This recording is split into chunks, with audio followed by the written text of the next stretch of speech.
হজের দুটো জিনিস আছে, একটা হলো হজ আর একটা হলো কুরবানি, আর এই দুটোই হলো ইব্রাহিম নবীর স্মৃতি। জোরে বলুন সুবহানাল্লাহ।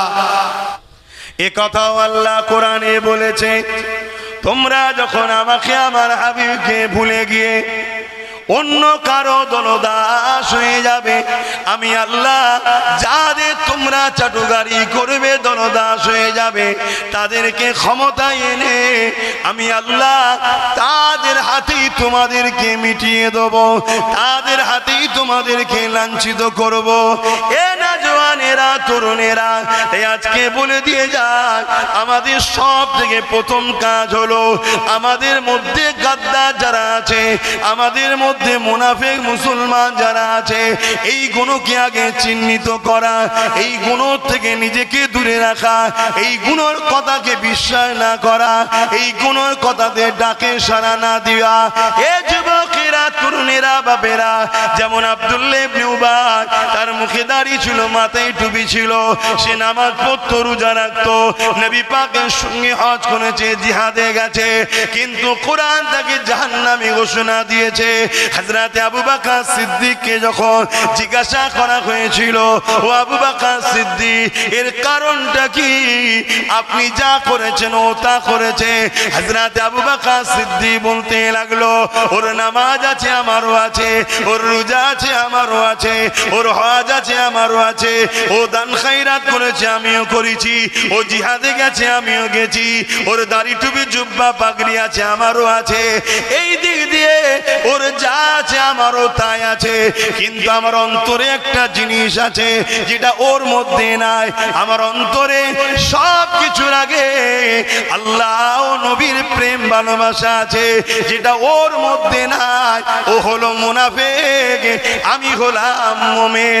এজন্য আল্লাহ আমাকে জান্নাতি ঘোষণা দিয়েছে, ওকে জাহান্নামী ঘোষণা দিয়েছে। এ যুবকেরা, তরুণেরা, বাপেরা, ঈমান আগে আমাদেরকে বাঁচাতে হবে। কেন? যুগে যুগে ইসলামকে মিটাবার জন্য আজকে জালিমদের থেকেও অনেক ভয়ঙ্কর ভয়ঙ্কর জালিম এসেছে। যেমন ফেরাউন এসেছিল, নমরুদ এসেছিল, এজিদ এসেছিল, চিঙ্গিস খান এসেছিল, এইভাবে মুসলিম নামধারী হতভাগা আকবরও ছিল। এরা যুগে যুগে ইসলামকে মুছে দিবার পরিকল্পনা করেছিল, কিন্তু মনে রাখবেন আল্লাহ পাক তাদেরকে মুছে দিয়েছে। ইসলাম আজও 250 কোটি মানুষ মেনে চলে।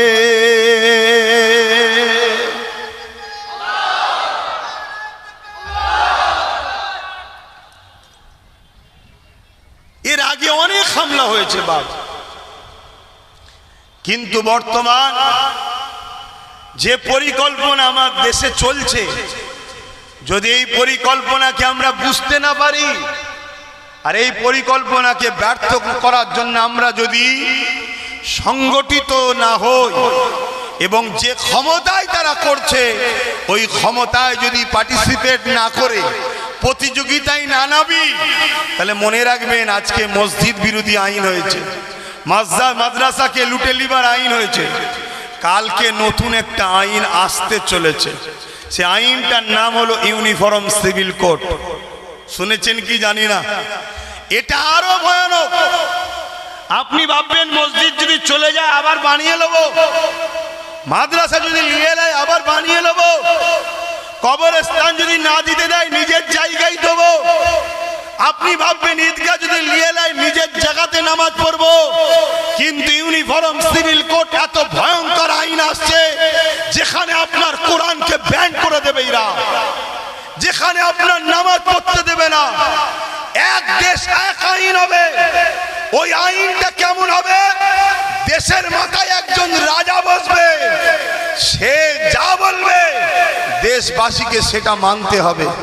আর ইউনিফর্ম সিভিল কোডে আদিবাসীরাও বিপদে পড়ছে, দলিতরাও বিপদে পড়ছে, শিখ, পাঞ্জাবি, খ্রিস্টান, সমস্ত জাতের মানুষেরা বিপদে পড়ছে। এমনকি যারা গরিব হিন্দু তারাও বিপদে পড়বে। কেন? তারা দাসত্ব প্রথা চালু করার পরিকল্পনা করছে। গরিবদের একটাই রাস্তা থাকবে, দাস দাসী। ভেবে দেখো, যদি আজও তোমরা না বোঝো, হয়তো আমি বুঝাচ্ছি আমার দুশ্মন বেড়েছে, আরো বাড়বে। পুরো পৃথিবী যদি দুশ্মন হয়ে যায়, আল্লাহ রসুলের জন্য পুরো পৃথিবীর দুশ্মনের মোকাবেলায় এক আব্বাস সিদ্দিকীর লড়ার ঈমান ও মন মানসিকতা নিয়েই বাইরে বেরোই আমি। এতে যদি কেউ বলে রেজাল্ট কি, রেজাল্ট সব থেকে বড় রেজাল্ট হলো এটা, আল্লাহর কাছে আমি পেয়ারা হব, আল্লাহ আমার উপরে রাজি হবে। এর থেকে বড় রেজাল্ট আর কি চাই? আমার স্রষ্টা আমার উপরে রাজি হবে, এর থেকে বড় রেজাল্টের কিছু দরকার আছে? আর তাই আপনাদেরকে বলি, এই যে আজকে ইসলামকে টার্গেট করেছে আমার ভারতও, মসজিদ মাদ্রাসাকে টার্গেট করেছে, মুসলমানগুলোকে বিভিন্ন জায়গায় কুপিয়ে কুপিয়ে মারছে, কখনো লাভ জিহাদের নামে, কখনো গোরক্ষা বাহিনী দ্বারা বিভিন্ন ভাবে মুসলমানকে যে কুপিয়ে মারছে, এবং মুসলিম বেটিদের পবিত্র বোরখা পর্দাকে ধরে যে বেইজ্জতি করা হচ্ছে, এটা কিন্তু একদিনের পরিকল্পনা নয়, এটা অনেক দিন ধরে আস্তে আস্তে হচ্ছে। আর এই পরিকল্পনা সব থেকে বড় ভয়ঙ্কর ষড়যন্ত্র হলো মুসলিম ছেলেদের ঘরে গান, মেলা, যাত্রা, ফাংশন, এই খেলা মেলার মধ্যে ভুলিয়ে রাখো। এদের কাছে, হাক্কানি উলামাদের কাছে যেতে দিও না। যদিও যায় এদেরকে আটকে দাও, আর যদিও না আটকাতে পারো এদের কাছে উলামাদের কাছতে দিও না। যারা এদেরকে নবীর সঙ্গে জুড়তে চায়, এদের সঙ্গে জুড়তে এদেরকে দিও না। মনে রাখবেন, আলেম তো হাজারো আছে। এ সমাজে এমনও আলেম ছিল, ব্রিটিশ পিরিয়ডেতে কলেমা প্রচার করার জন্য ব্রিটিশ সরকার তাকে বন্দী করেছিল, বন্দী করে তাকে মৃত্যুদণ্ডের ফাঁসির শাস্তি দিয়েছিল। কালকে ফাঁসি হবে, মন দিয়ে শুনছো তো ভাইরা? কালকে ফাঁসি হবে। আর আজকে আর একজন আলেম এসে জানাকে ফাঁসি দেবে, তিনাকে বলছে কাল তো তোমার ফাঁসি, তো কলেমাটা পড়ে লাও। আল্লাহ পাকের ওই কলেমা প্রচারকারী বান্দা, কলেমা প্রচারের জন্য যাকে ফাঁসি দেওয়া হচ্ছে, সেই বান্দাই আলেমকে দেখে হায়েব হয়ে গেছে। তোমাকে ভয় লাগে না? তুমি থানা জেলের মধ্যে এসে আমাকে কলেমা পড়াচ্ছ, আমার ফাঁসি হচ্ছে, আমাকে ধরেছে কারণ কি? আমি কলেমার প্রচার করছি বলে। তা তুমি যে কলেমার প্রচার করছো, তোমাকেও তো ব্রিটিশ গভর্নমেন্ট জুলুম করবে। তখন সেই আলেম বলেছিল, সেই আলেম তখন বলেছিল, শুনছেন আপনারা? ইতিহাস তো পড়েন, একটু বলছি শোনেন। সেই আলেম তখন বলেছিল, এই মৌলানার নাম কি? কুতুব শহীদ। মৌলানা সাহেবের নাম কি? কুতুব শহীদ রহমাহুল্লাহ। তিনাকে ব্রিটিশ ধরেছিল কেন? তিনি কলেমার প্রচার করে।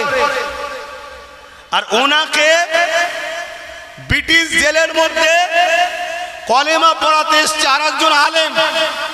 সেই আলেমকে কুতুব শহীদ হুজুর জিজ্ঞেস করছে, আরে তুমি আমাকে কলেমা পড়াতে আসছো, আমাকে ফাঁসি দেওয়া হচ্ছে কলেমার প্রচারের জন্য, তা তোমাকে কি সরকার ধরবে না? তখন ওই কুতুব শহীদকে ওই আলেম বলেছিল, এ কুতুব শহীদ শোনো, কুতুব সাহেব, আমাকে তো ইংরেজ সরকার মাইনে দিয়ে পুষে রেখেছে। কি বুঝলেন? এই সমাজে একদল আলেম ইসলামের প্রচারের জন্য জালিম অত্যাচারী শাসকদের জুলুমের শিকার হয়, আবার একদল আলেমকে জালিম শাসকরা ইনভাইট করে এক স্টেজে বসে হই হই করে। এটা ভাবতে হবে ইতিহাস, এটা ইতিহাস ভাবতে হবে। যদি না বোঝো যুবক, চোখ দিয়ে খুন বেরোবে। গত 2-3 বছর আগে বলে, কি বলে, গত 1 বছর 8 মাস আগে বলেছিলাম, 3 বছর সময় দিয়েছিলাম পরিবর্তন হন, নাই চোখ দিয়ে পানি নাই খুন বেরোবে। তার মধ্যে 1 বছর 8 মাস চলে গেছে, আর বাকি আছে মাত্র 1 বছর 4 মাস। তার মধ্যে আইন বেরিয়ে গেল কি, মসজিদ মাদ্রাসা কবরস্থান মুসলমানদের 29 লক্ষ বিঘে জায়গাকে লুটে নাও, যার মূল্য কয়েক লক্ষ কোটি টাকা। যদি ভাগ করে দেওয়া হয় প্রত্যেকটা মুসলমান কোটিপতি হয়ে যাবে। শুনছেন? কিন্তু আমাদের সেদিকে তো খেয়াল নাই। আমাদের খেয়াল আছে ফ্রি বিরিয়ানি কোথাও পাওয়া যায়, আমাদের খেয়াল আছে কোথায় 200, 500, 1000 ভাতা পাওয়া যায়, আমাদের খেয়াল আছে কোথায় 2500, 3000 পাওয়া যায়। সম্মানের সাথে বলছি, ভুল হতেই পারে মানুষের, পরিবর্তন হন। আমি ইমাম হুজুরদের বলছি, যদি পরিবর্তন হতে পারেন, যে রাস্তা দেখাচ্ছি যদি সংগঠিতভাবে একসাথে আগাতে পারি, ইমামদের কম করে 20,000 টাকা মাইনে দেওয়া যেতে পারে। এত টাকা আমাদের আছে। কত টাকা মাইনে? মাইনে আর ভাতা কিছু বোঝেন? ভাতা কাকে বলে আর মাইনে কাকে বলে? মাইনে হলো সম্মান, তার অধিকার। মাইনে কি? সম্মান, তার অধিকার। ভাতা হলো আমার দলদাস হইছিস তাই গোলামিলে। কিছু বুঝে আসছে? আমি তো ছোটখাটো মৌলানা, বেশি ফতোয়া সমাজে চলে না, কেন অনেক বড় বড় হুজুর, বড় বড় মুফতি, বড় বড় মৌলানা সমাজে রয়েছে, তো অনেক আবার ফতোয়া উল্টো দেবে। তবে মনে রাখবেন, যুব সমাজ, আগামী দিন যদি পরিবর্তন না হয়, এটাও আজকে বলে যাচ্ছি, যেটা মায়ানমারে ঘটেছে, চোখের সামনে বাপকে বেঁধে বেটির ইজ্জত লুটেছে, চোখের সামনে স্বামীকে বেঁধে স্ত্রীর ইজ্জত লুটেছে, চোখের সামনে ভাইকে বেঁধে বোনের ইজ্জত লুটেছে। নীরবে দেখা ছাড়া দ্বিতীয় কোনো উপায় ছিল না, থাকবে না। এখনো সময় আছে, জুলুম বন্ধ করো, ন্যায়ের পক্ষে সংগঠিত হও। আল্লাহ নবী বললেন, অধিকারকে পাইয়ে নাও, অধিকারকে ছিনিয়ে নেবার কথা রাসূলুল্লাহ বলেছে। যে অধিকারকে ছিনিয়ে নেবে সে রাসূলুল্লাহর হুকুমকে মান্যতা দিল, আর নিজের অধিকারকে ছেড়ে দিয়ে গোলামীর জিন্দেগি যে নেবে তার উপরে আল্লাহ পাকে কখনো সাহায্য আসে না। এ যুবকেরা মনে রাখবেন, কোনো জিনিসই সহজে হয় না গো। এই যে আপনারা জমিতে চাষ করেন, এমনি এমনি ফসলটা হয় না। এই যে আপনারা কলকারখানায় কাজ করেন বা লেবারি করেন, দিন মজুরি করেন, কোনোটাই সহজে হয় না গো। তাহলে দুনিয়ার সামান্য পেটের জন্য যদি সহজে না হয়, তাহলে এই দুনিয়ার জুলুমকে বন্ধ করবে, এই দুনিয়ার অত্যাচারকে বন্ধ করবে, এই দুনিয়ার সন্ত্রাসীকে বন্ধ করবে। এটা সহজে হয় না গো। এবং আল্লাহর জান্নাতে যাবেন, এটা সহজে হয় না। আজ আমরা ইসলামকে মসজিদ মাদ্রাসার মধ্যে বেঁধে দিলাম। এটা বেঁধে দিল কারা? একদল মুনাফিক আলেম উলামা দাবিদারেরা। কারণ এদেরকে কোটি কোটি টাকা দেওয়া হয়েছে, যারা সমাজের কাছে শুধু নামাজ, রোজা, দাড়ি, টুপি, এই পর্দা পুশিদা এই নিয়েই শুধু বছর বছর ওয়াজ করে, কিন্তু একবারও এরা সমাজকে শোনায় নে যে অন্যায়ের বিরুদ্ধে লড়াই করার নাম হলো ইসলাম, ন্যায়কে প্রতিষ্ঠিত করার নাম হলো ইসলাম, এই জমিনকে সন্ত্রাস মুক্ত করার নাম হলো ইসলাম, এই জমিনে খোদার তোর মুখে খাবার দিবার নাম হলো ইসলাম, এই জমিনে অন্যায় অত্যাচারী শাসকের বিরুদ্ধে দাঁড়িয়ে কথা বলা, এটা হলো সব থেকে বড় জিহাদ। এটা কেউ শোনায়নি, এটা কেউ শোনায়নি যে নেশা মুক্ত সমাজ গড়ার নাম ইসলাম, দুর্নীতি মুক্ত সমাজ গড়ার নাম ইসলাম, এই জুলুম মুক্ত সমাজ গড়ার নাম ইসলাম, চোর মুক্ত সমাজ গড়ার নাম ইসলাম, খুন মুক্ত সমাজ তৈরি করার নাম ইসলাম। এটা কেউ প্রচার করে রে।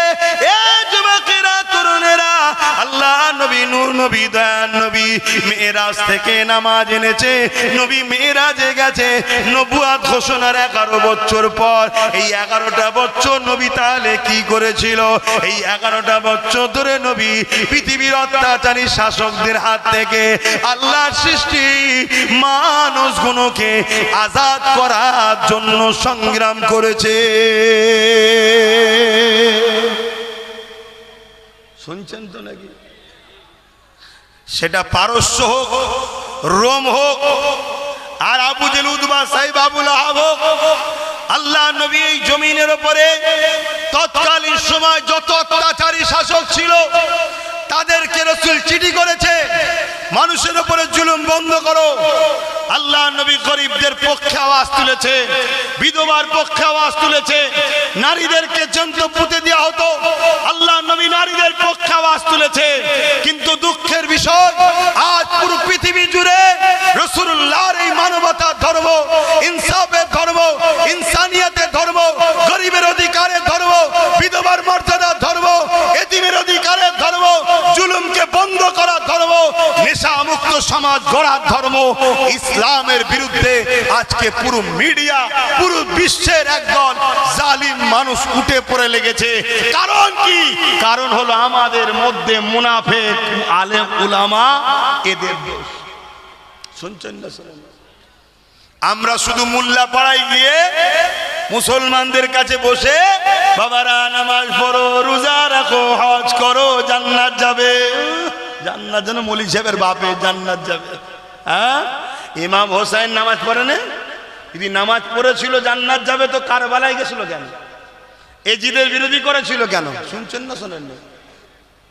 আমার কথা বুঝছেন তো নাকি? এ যুবক, মন দিয়ে শোনো, ঘরে যাবে, সূর্য আজ ডুবছে, তুমিও ঘুমোবে, কাল সূর্য উঠবে, তুমি উঠবে, আমি উঠবো, কোনো গ্যারান্টি নেই।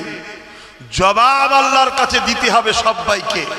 আমাদেরকে সৃষ্টিকর্তা দুটো হাত দিয়েছে, এমনি এমনি নয়, দুটো পা দিয়েছে, এমনি এমনি নয়, দুটো চোখ দিয়েছে, এমনি এমনি নয়, দুটো কি বলে কিডনি দিয়েছে, এমনি এমনি নয়।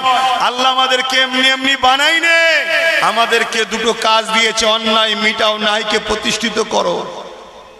দুনিয়ায় যেমন কোন স্বৈরাচারী নেতা কাউকে কোনো পদ দিলে এমনি এমনি দেয়নি, এলাকার সমস্ত পয়সাগুলো তুলে আমার কাছে পাঠা, এই জন্য পদ দেয়। ঠিক না বেটি? কেউ তুলে না দিতে পারলে তাকে ল্যাং মেরে দাও, অন্যজনকে দাও। কি সে যদি জুলুমের জন্য পদ কেড়ে নিতে পারে, ল্যাং মেরে সরিয়ে দিতে পারে, বা বা দীর্ঘদিন তার জন্যই কাজ করলে পরবর্তীতে দেখা যাবে তুমি হয়তো একটু বুড়ো গরু টাইপের হয়ে গেছো। মুসলমান তেমনি দুধেল গায় নাকি? বুড়ো গরু টাইপের হয়ে গেছো, তোমাকে সরিয়ে দিয়ে একটা বলদকে সামনে নিয়ে আসবে, তোমার নামে কেস হয়ে যাবে। শুনছেন তো নাকি? ঘটছে না? ঘটেনি? দুনিয়ায় যদি এটা হতে পারে, আমার আল্লাহ তোমাকে আমাকে সৃষ্টি করেছে এমনি এমনি। হ্যাঁ, কাজ দেয়নি। দুটো কাজ। প্রথম কাজ হলো নিজেকে অন্যায় করো না, আর অন্যায়কে মিটাও। এবারে প্রশ্ন, আল্লাহ অন্যায় বিরুদ্ধে যেতে গেলে তো জেল হবে, তুই আমায় ভালোবাসিস, আমার জন্য জেলে যাবি তো কি হয়েছে? হযরত ইব্রাহিম আলাইহিস সালামকে নমরুদ আগুনে ফেলেছিল না ফেলেনি? ভাই, এই মাহফিলে ওয়াজ করার জায়গা নয় এটা। কেন? পরিস্থিতি দেখতে পাচ্ছেন তো, সবার মন চঞ্চল, পায়ে কখনো পোকা ঘুরছে, কখনো কাদা নরম, এক পাশ থেকে আর এক পাশে সরে যাচ্ছে। ও ভাবলো কিছু ঢুকে গেল না রে বাবা, দেখছে, সরসর করছে, কথা বুঝে আসছে। এই পরিস্থিতিতে ওয়াজ করার ব্যাপার নেই, কিন্তু তারপরেও এসেছি যখন, বলা আমারও দায়িত্ব আছে না? হক কথা যদি না বলি, আল্লাহ আমাকেও ধরবে। হযরতে নবী ইব্রাহিম আলাইহিস সালাম, এটা কি মাস চলছে? আরে আরবি বলো, এলাকা থেকে যাইনে। জিলহজ মাস চলছে, জিলহজ। জিলহজের দুটো জিনিস আছে, একটা হলো হজ আর একটা হলো কুরবানি। আর এই দুটোই হলো ইব্রাহিম নবীর স্মৃতি। জোরে বলুন সুবহানাল্লাহ। ইব্রাহিম নবী 4500 বছর আগে এসেছিলেন। ইব্রাহিম নবী যখন আসেন, ওই সময় পৃথিবীর একটা রাজা ছিল, নাম তার নমরুদ। এত বড় শয়তান, এত বড় জালিম, এত বড় অত্যাচারী, এত বড় খুনি, এত বড় চরিত্রহীন, এত বড় সমাজ বিরোধী, এত বড় সন্ত্রাস, যার ইতিহাস বললে ভয় লাগে যে এত বড় আতঙ্ক ছিল। সেই নমরুদ, তার অন্যায়ের বিরুদ্ধে ইব্রাহিম নবী কথা বলেছে, তার জুলুমের বিরুদ্ধে ইব্রাহিম নবী কথা বলেছে। আর তুমি তোমার পাড়ার চারানার নেতার বিরুদ্ধে কথা বলতে পারছো না? শুনছেন না? শুনেন না? তোমার আমার বাপ তো ইব্রাহিম নবী, জানেন তো নাকি? তোমার আমার পাড়ায় যদি কেউ জালিম নেতা থাকে, ভালো নেতা হলে তার বিরোধী করার অন্যায় হবে, তাকে ওজন সাপোর্ট করা দরকার। যদি কেউ ভালো হয়, সৎ হয়, ভদ্র হয়, নম্র হয়, গরব দরদি হয়, তার জন্য আল্লাহ পাক বলছে আরশের ছায়া আছে। জোরে বলুন সুবহানাল্লাহ। শুনছেন কি কথায় আবার অসুবিধা হচ্ছে নাকি? কেন অনেকে আবার বলে, অনেক বলতে মুনাফেক গুণই বলে, কি বলে, হুজুরের ছেলে জলসা এসে রাজনীতির কথা বলবে কেন? শুনছেন না শোনেননি? রাজনীতি কোরআনে আছে তাই বলি, রাজনীতি রসুল পাক করেছেন তাই বলি। শুনছেন তো নাকি? আবার এ কথা যখন বলবো তখন আবার বলবে রসুল তো খেলাফত করেছে। খেলাফত? আরে মূর্খ, নবী পাক সাল্লাল্লাহু আলাইহি সাল্লাম ইসলামিক রাষ্ট্রে কিভাবে রাজনীতি করতে হয় ওটাও যেমন শিখিয়েছে, সর্বধর্মের মানুষকে কিভাবে রাজনীতি করতে হয় ওটাও আমার রসুল শিখিয়েছে। জোরে বলুন সুবহানাল্লাহ। আমার নবী যখন মক্কা থেকে হিজরত করে ইয়াসরিবে গেল, যেটা মদিনা শরীফ আমরা বলি, এখন নাম হয়েছে, ওই ইয়াসরিব এত ভয়ঙ্কর ছিল, সেখানে নিজেরা প্রত্যেকে অস্ত্র ছাড়া থাকতো না। কেন? একে অপরকে সর্বসময় কাটাকাটি করত। তাদের মধ্যে বহুত দল, বহুত গোষ্ঠী ছিল, একে অপরকে মারত। আল্লাহ নবী তাদের কাছে গেলেন, তাদের প্রত্যেকের লিডারদের ঘরে বুঝিয়ে বুঝিয়ে বুঝিয়ে বুঝিয়ে আল্লাহ নবী তাদেরকে বুঝালেন যে অস্ত্র যদি নিজেরাই মারপিট করে মারো তাহলে তোমরা কি করে বিকাশ হবে, কি করে উন্নতি হবে। কেন মদিনা ছিল সব থেকে পিছিয়ে পড়া জায়গা, সব থেকে গরিব জায়গা, সর্বদিক দিয়ে পিছিয়ে ছিল মদিনা শরীফ, তখন নাম ছিল ইয়াসরিব। আল্লাহ নবী তাদেরকে নানান দিক দিয়ে বুঝালেন। একটা দিন রাসূল পাক সাল্লাল্লাহু আলাইহি ওয়াসাল্লাম তাদেরকে বুঝালেন যে দেখো, বিদেশে তোমরা সমস্ত কিছু বিজনেস বলো, অর্থনীতি বলো, সমাজনীতি বলো, রাজনীতি বলো, সবটা করতে গেলে নিজেদের ঘরেও রাজ পাওয়ার তৈরি করতে হবে। শুনছেন আমার কথা? হ্যাঁ, আমার রজ রেকর্ড হয়, কোন মুফতি মৌলানা নেতাদের দালালি খাওয়া কেউ যদি থাকে আমার সঙ্গে ডিবেটে বসুক। জাব্বার সিদ্দিক কোরআন হাদিসের বিরুদ্ধে কথা বলছে, আল্লাহকে সাক্ষী রেখে বলছি ও মুসলমান নয়, প্রমাণ করে উঠবো ইনশাআল্লাহ। এ জাতিকে শেষ করেছে আমাদের একদল মুনাফিক উলামারা, এ জাতিকে শেষ করেছে। শুধু গলা লম্বা করে বলবে রাজনীতি করি না, আর অথচ নেতাদের সঙ্গে শুধু ঘুরঘুর করে। হ্যাঁ, তোমাদের সব থেকে বড় ক্ষতি করেছে। আজকে গণহত্যা করা হচ্ছে মুসলমানদের ঘরে, গণহত্যা করা হচ্ছে। আমরা যদি পশ্চিম বাংলায় 30% বাইরে হই, আমরা জেলে আছি 55%। তাহলে এই যে হাজার হাজার মুসলমানের ঘরের ছেলেকে মিথ্যা গেজার মামলায় ভরে দিয়েছে, কত হাজার হাজার পরিবার শেষ হয়ে গেছে জানো? একটা পরিবারে একটাই ছেলে। কটা ছেলে? একটাই ছেলে। বাইরে কাজ করে, গত 8-10 দিন আগে তাকে মারতে মারতে মেরে ফেললো। কেন? মুসলমান। রাজ্যে কাজ নেই, বাইরে গেছে, সে মরে গেল। সে তো মরে গেল, তার বাপ, তার পরিবার, তার স্ত্রী, তার বাচ্চার লাইফটা কি হলো? সেটাও তো শেষ। তাহলে এই বাংলাতে এরকম 55% মুসলমানের ঘরের ছেলে জেলে আছে। কি জন্যে? গেঁজার কেসে। আরে যার ধর্মের আইন হলো গেঁজা হারাম, আর তারা শুধু গেঁজার ব্যবসা করে। হ্যাঁ, শুনছেন না শোনেন না? এই বাংলায় যদি গেঁজার ব্যবসা হয়, মনে রাখবেন এই গেঁজার ব্যবসা সম্ভব, সরকার সাথ দিচ্ছে তাই। সরকার যদি সাথ না দেয় গেঁজার ব্যবসা হতে পারে না, পারে না, পারে না, পারে না। সরকার ভাগলাই আর গেঁজার ব্যবসা করায় প্রশাসনের মাধ্যম দিয়ে। শুনছেন না শোনেন না? আমি ওপেন বলে যাচ্ছি, শুনছেন না শোনেন না? কেন? প্রশাসনকে যদি সরকার চাপ দেয় যে গেঁজা কোনোভাবে আমার বাংলা বা আমার দেশে চলবে না, সে সেন্টার হোক আর রাজ্য, পুরো গেঁজার গোষ্ঠী সমেত ভারত থেকে বেরিয়ে চলে যাবে, কোনো ব্যবসাই থাকবে না। কিন্তু না, এদেরকে না দিয়ে একটা দুটো কেউ করে, সেটা আলাদা কথা, সহযোগিতা ছাড়া হতে পারে না। সে জায়গায় মুসলমান এত গেঁজার কেসে ঢুকছে কেন? শুধুমাত্র ফাঁসানো হচ্ছে। কেন ফাঁসানো হচ্ছে? মুসলিম যুবককে মেরুদণ্ড ভেঙে দাও, 7 বছর 8 বছর ধরে ভরে রেখে দাও। শুনছেন না শোনেন?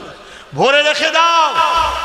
ভরে যখন চলে যাবে তাদের বাচ্চাগুলো, তাদের মা বাপগুলো সব শেষ হয়ে যাবে। যা তোর ফোন কাদায় চলে গেল রে, যা যা গেছে, একটা নতুন কিনে নিবি, আবার কি আছে? আর নাই তো পুরো তুমিটা ছাড়ছিলিস নি। শুনছেন তো নাকি? আমার কথায় আপনাদের কষ্ট হচ্ছে? আমি আপনাদের দুশ্মনী করছি তো নাকি? মুসলিম জাতির আমি দুশ্মন তো নাকি? নাই মুসলমান 55% জেলে, আর আমার কেন কষ্ট হচ্ছে? আমি দুশ্মন তো তাই? ভাবো ভাবো, খুব সাবধান হও। মনে রাখবে এটা পরিকল্পনা চলছে মুসলমানদের ঘরে। এই রিসেন্ট দেখলেন না, ওই ব্যারাকপুরের ওখানে একটা ভাঁড় বেরিয়েছে। ব্যারাকপুরের ওখানে কখন রাত্রিরে ঘুমিয়ে শুনছি এ দলে, পরের দিন ঘুমিয়ে শুনছি ও দলে। কখন যে কুদলে থাকে ও ভাঁড়কে বোঝা মুশকিল। ও এখন নতুন করে বলছে কি, মুসলমানদেরকে হাতে মেরো না ভাতে মারো, ওদের দোকানে খাবে না, ওদের দোকানে নেবে না, ওদেরকে কাজে নেবে না। এটা কি সংবিধান বিরোধী কথা না সংবিধানের পক্ষে কথা? এই ওকে ধরবে, ওকে ধরবে না, নওশাদকে 42 দিন ধরে রাখবে। কেন? এরা সব ভাই বোন। রসুন দেখেছেন? রসুন, এই রসুন দেখেন না? রসুনের মাথা কোনো দেখবেন কম বেশি থাকে, ছোট বড়, আর পিছনটা দেখবেন সব এক। এদের কালার আলাদা, জার্সি আলাদা, নাম আলাদা। এদের সবার টিকি বাঁধা আছে নাগপুরে, শুনছেন? আর যে কটা মুসলমান এদের সঙ্গে আছে, ওই মুসলমান যতক্ষণ এদের দালালি করবে ততক্ষণ থাকবে। যেই দালালি করতে পারবে না অমনি। কথা শুনছেন? হযরতে আব্বা জান ইব্রাহিম আলাইহিস সালাম জালিম নমরুদের বিরোধী করার জন্য, তার অত্যাচার জুলুমের বিরোধী করার জন্য হযরতে আব্বা জান ইব্রাহিম আলাইহিস সালামকে নমরুদ বিশাল আগুন তৈরি করেছে। ওই আগুনে নমরুদ ইব্রাহিম নবীকে ফেলে দিবার জন্য চরকি নিয়ে এসেছে। কেননা আগুনের কাছে যেতে পারছে না, তো গরম, তাপে সহ্য করতে পারছে না। আমি নিজে চোখে এলাকাটা দেখে এসেছি। নমরুদ এত আগুন তৈরি করেছিল এই বিশাল মাঠের মতো এলাকা নিয়ে। এই যে বিশাল মাঠ দেখছেন, এই বিশাল এলাকা, এত বড় এলাকায় আগুন জ্বলছে। কয়েক মাস ধরে আগুনটা জ্বালিয়েছে, তাই কাছে যেতে পারছে না। অপরাধ কি আব্বা জানেন? হক কথা বলেছে। ওই সময়তে কি করে ফেলবো, চরকি নিয়ে এসেছে দূর থেকে, যাতে করে ঘুরিয়ে ছুঁড়ে ফেলে দেওয়া যায় ইব্রাহিম নবীকে। আমাদের আব্বা জান হয়, বাপের ছেলে আমরা। ইব্রাহিম নবীকে যখন চরকিতে তুলে দিয়েছে, আব্বা জান দেখতে লেগেছে বিশাল আগুন দাও দাও করে জ্বলছে, ওই আগুনে ছুঁড়ে ফেলে দেওয়া হবে। ইব্রাহিম নবী এই সময়তে হযরতে জিবরাইল আলাইহিস সালাম চলে আসলেন। এসে বলতে লাগলেন, ইব্রাহিম রে, তোমাকে নমরুদ বিশাল আগুনে ফেলতে লেগেছে, তুমি যদি বলো আমি তোমার পাশে দাঁড়িয়ে এদেরকে এখনই নেস্তেনাবুদ করে দিতে পারি। এ যুবকেরা, তরুণীরা, বাপেরা, আব্বা জান ইব্রাহিম আলাইহিস সালাম কি বলেছিলেন? এই বিশাল আগুনকে দেখে এক চুল পরিমাণ ভয় খায়নি। কারণ ইমানদার আল্লাহ ছাড়া অন্য কাউকে ভয় করে না। এ যুবকেরা, তরুণীরা, বাপেরা, ওই সময় ইব্রাহিম নবী বলেছিলেন, এ হযরতে জিবরাইল, আপনি চলে যান, আমি আল্লাহর পক্ষে নমরুদের অন্যায়ের বিরুদ্ধে কথা বলেছি, তার জুলুমের বিরুদ্ধে কথা বলেছি। সে নারীদের উপরে অত্যাচার করে, সে প্রজাদের উপরে অত্যাচার করে, সে জমিনকে বেইনসাফি প্রতিষ্ঠিত করেছে, জমিনের উপরে সন্ত্রাসী তৈরি করেছে, তার গুন্ডাগিরির বিরুদ্ধে বলেছি। এই জন্যেই আমাকে আগুনে ফেলা হতে লেগেছে। আমার আল্লাহর পক্ষে থাকার জন্য আমি ইব্রাহিম আগুনে পুড়তে লেগেছি, আমাকে আগুনে ফেলা হবে।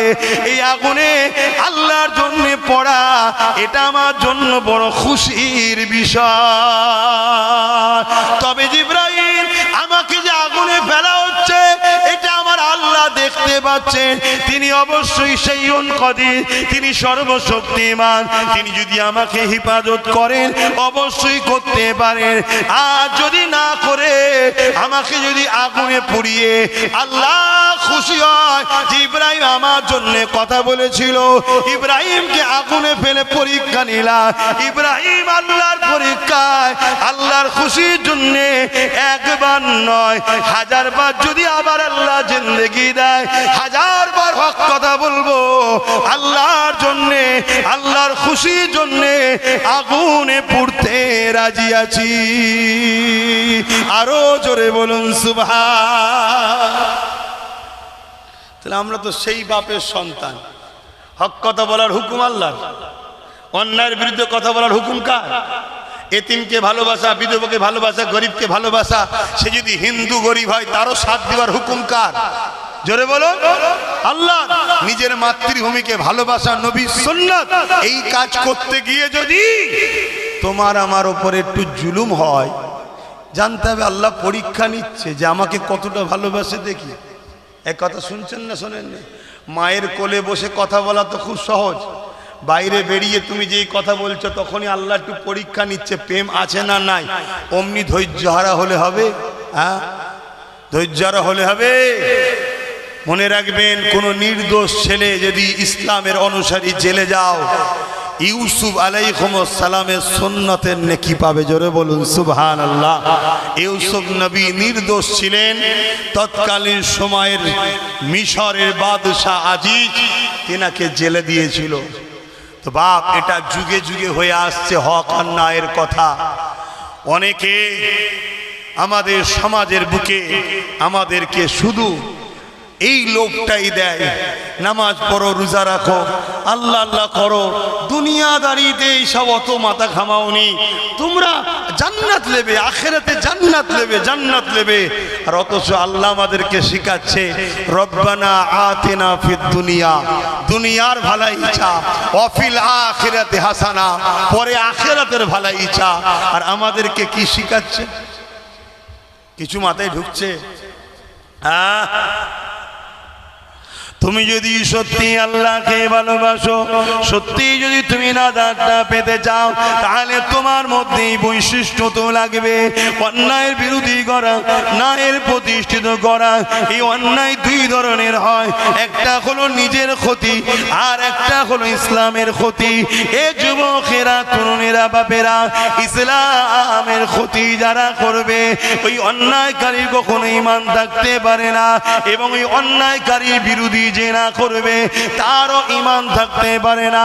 নিজের যদি কেউ ক্ষতি করে, ধরো নামাজ কাজা করে ফেলেছে, ও নিজের ক্ষতি করেছে, রোজা কাজা করে ফেলেছে, ও নিজের ক্ষতি করেছে, দাড়ি রাখতে পারেনি, ও নিজের ক্ষতি করেছে, টুপি পরতে পারেনি, ও নিজের ক্ষতি করেছে। কিন্তু এ যদি তওবা করে আল্লাহ পাকের কাছে ক্ষমা চায়, এর জন্য আল্লাহ পাকের পক্ষ থেকে খুশি সংবাদ আছে। আল্লাহ বলেছেন লা তাখনাতু মির রাহমাতিল্লাহ, আমি আল্লাহ একে মাফ করে দেব, আমার রহমত থেকে নিরাশ হয়ে যেও না। এ যুবকেরা, তরুণেরা, অপরটা হলো সমাজের ক্ষতি। আজকে সমাজকে যদি তুমি মদে মাতাল বানাও, সমাজকে যদি নেশাগ্রস্ত বানাও, এই নেশাগ্রস্তর জন্য মদের কারণেতে 100টা যদি ক্রাইম হয়, তার জন্য 80টা হলো মদের কারণ। 100টা যদি খুন হয়, 80টা হলো মদের কারণ। 100টা যদি পরিবারের ডিভোর্স হয়, 80টা হলো নেশা মদের কারণ। এই মদকে, সমাজকে যারা মাতাল বানাতে চাইছে, এরা ইসলামের দুশমন, ইসলামকে মিটাতে চাইছে। কারণ ইসলাম মদের বিরুদ্ধে, এরা মদ ইসলাম বিরোধী করেছে, এই সমাজকে মদ প্রতিষ্ঠিত করতে চাইছে। এ যুবকেরা, তরুণেরা, বাপেরা, এই মদকে যারা সাপোর্ট করবে, এদের কখনো ঈমান থাকতে পারে না। শুনছেন তো নাকি? জানি না আমার আওয়াজ আপনারা নিতে পাচ্ছেন কিনা, পানি কাদায় দাঁড়িয়ে দাঁড়িয়ে।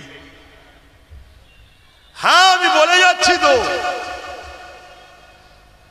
আমি সেই আব্বাস সিদ্দিকী, আজও সেই আব্বাস সিদ্দিকী আছি। আমাকে হাজারো দিক দিয়ে রুখাও যেমন হয়েছে, হাজার দিক দিয়ে কিনারও চেষ্টা হয়েছে, কিন্তু আল্লাহ শুকর আদায় করি, আল্লাহ আমাকে আজও ঈমানের হালে বাঁচিয়ে রেখেছে। এটা আমার কোনো কৃতিত্ব নয়, এটা আল্লাহর দয়া, নবী মুহাম্মদ সাল্লাল্লাহু আলাইহি ওয়াসাল্লামের গোলামির ওসিলা ফল। আজ তোমরা আমার কওমের ছেলে, তোমাদেরকে আমি বলে যাচ্ছি, জাহান্নামে দুই শ্রেণীর লোক যাবে। মন দিয়ে শোনো, জাহান্নামে দুই শ্রেণীর লোক যাবে। এক শ্রেণীর লোক অন্যায় করার জন্য যাবে, আর এক শ্রেণীর লোক অন্যায়ের বিরোধী না করার জন্য জাহান্নামে যাবে। এর নাম ইসলাম। ইসলামের নাম অন্যায় দেখলে হাত দিয়ে রাখো, হাতে যদি ক্ষমতা